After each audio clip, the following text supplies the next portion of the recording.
नमस्तेस्तु भगवन् विश्वेश्वराय महादेवाय त्र्यम्बकाय त्रिपुरान्तकाय त्रिकाग्निकालाय कालाग्निरुद्राय नीलकण्ठाय मृत्युञ्जयाय सर्वेश्वराय सदाशिवाय श्रीमान् महादेवाय नमः।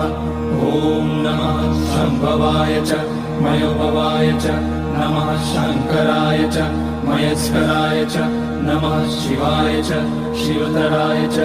ॐ त्र्यम्बकं यजामहे सुगन्धिं पुष्टिवर्धनम् उर्वारुकमिव बन्धनान् मृत्योर्मुक्ष्यमामृतात्।